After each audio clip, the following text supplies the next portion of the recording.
Joaquin at Lela. Matapos ang 3 oras, ang katuparan ng pangarap na makarating sa big night ay makukuha ng isa sa inyo ngayong gabi. Sa inyong naging laban, ang isa ay nakakuha ng negative 336 points, habang ang isa naman ay nakakuha ng negative 212 points. At that point, I was more focusing on the positive side. Lahat ng mga wins ko.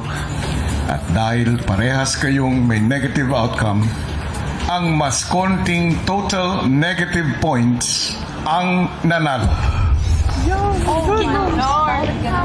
Habang mas tumatagal, kuya, mas nanginginig po puso ko, kuya. Ang pangalan na aking babanggitin ang siyang panalo sa Kapamilya Big Jump Challenge at kukunin ang kanyang pwesto sa Ultimate Eye platform bilang bahagi ng aking Ultimate 8.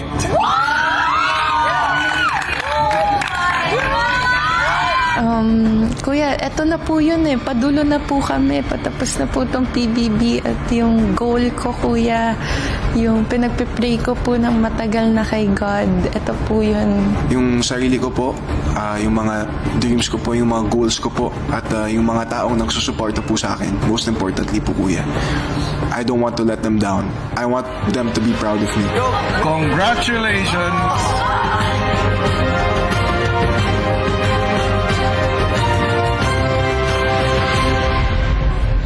Lela!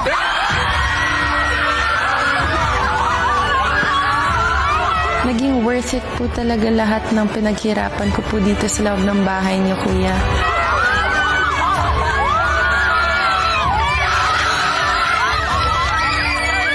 Medyo nalungkot po ako dahil talo po ako. But on top of that negative feeling po, kuya, I felt so happy for Lela po, kuya, na nanalo po siya at bahagi na po siya ng Ultimate 8.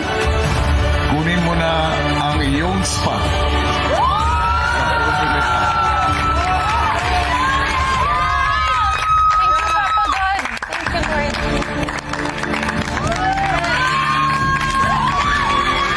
Grabe lang po talaga yung pasasalamat ko kay God agad kasi alam ko po na dahil po to lahat sa Kanya.